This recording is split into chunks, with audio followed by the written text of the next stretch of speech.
Welcome back to Strength Foundation.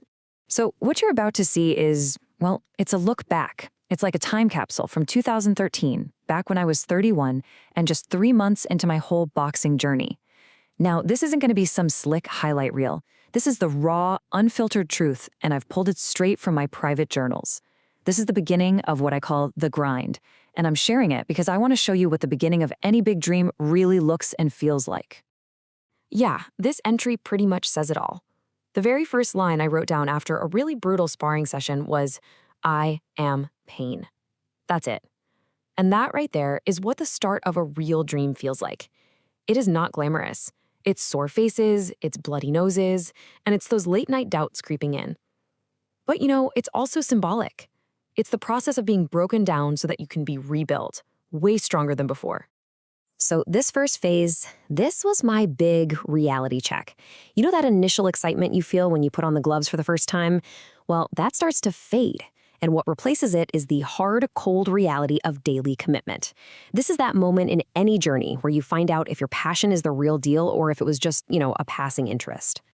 Let me tell you, this is one of the first and honestly most important lessons any fighter has to learn.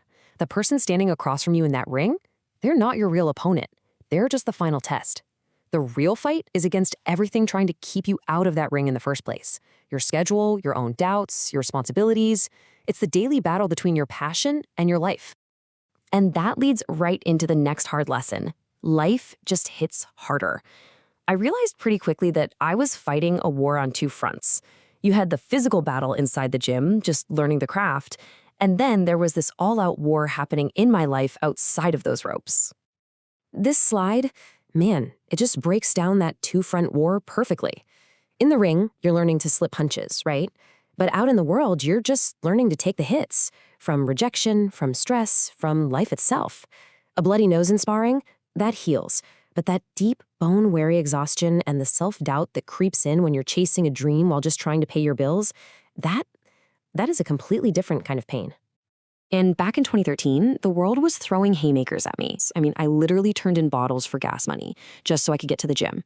On top of all that, I was studying nonstop for firefighter and paramedic exams, trying to build some kind of future, all while feeling completely drained and stuck. And then you have moments like this, pure vulnerability, captured right here in my journal. That feeling of hitting a giant wall, of being too slow, too old. I was 31, just starting out, and it felt like I was already hopelessly behind. Let me tell you something as a coach. I can promise you every single person chasing a big goal hits this wall. It's a mandatory part of the process. The only real question is, what are you going to do when you get there? So, hitting that wall forces a choice. You either quit or you find some fuel for the fire. This next part is all about that turning point. It's about how I found the motivation to keep going when every single part of my body and my mind was just screaming at me to stop. The truth is, you can't always generate your own motivation. Sometimes your tank is just empty. It happens. And in those moments, you have to look outside of yourself for that spark. For me, that meant collecting quotes, listening to speeches, literally building a mental toolkit that I could pull from when I had absolutely nothing left in me. It's a promise you make to yourself that no matter how many times you get knocked down, you will get back up. This quote from Vince Lombardi Jr., it completely reframed my entire perspective on exhaustion. It stopped being a weakness, and it became a badge of honor. Lying on the mat, completely spent, wasn't failure anymore. It was proof that I had worked my heart out. It meant I was victorious in my effort, no matter what the final outcome was. And this one from Eric Thomas, this gave me the permission I needed to push past my own perceived limits. In training, in life, we so often stop where we think the boundary is.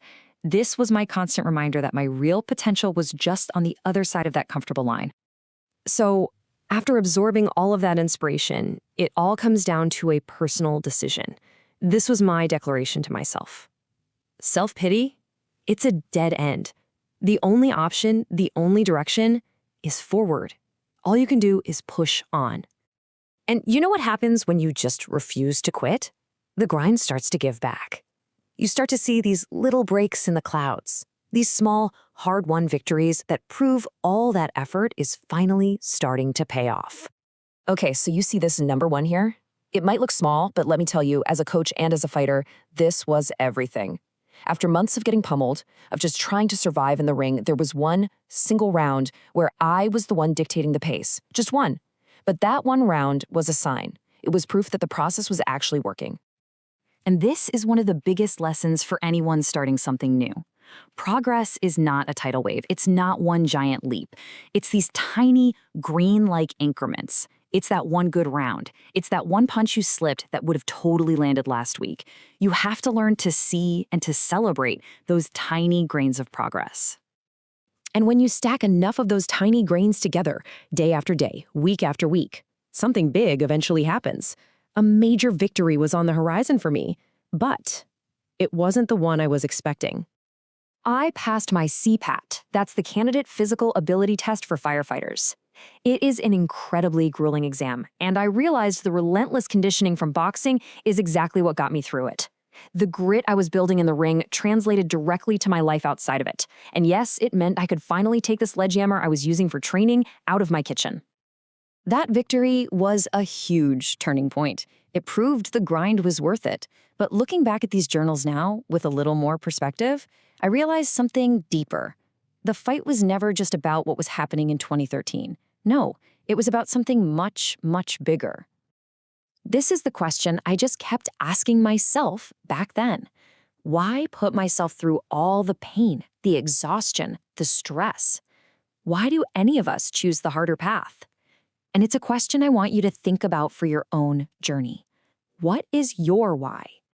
This was my answer then, and you know what? It's still my answer today. It's about this personal desire to find out what my best self looks like. It's about accepting that we will all stumble and fall, but knowing that the true measure of a person is in their choice to fight their way back up. This has been the core philosophy driving this entire journey. The 31-year-old woman who wrote those entries, she started a fight. Now I'm training to go pro, and I'm ready to keep the promise I made to her way back then. Because the most important lesson I've learned is that the fight is never over. There's always another round. Thanks for watching.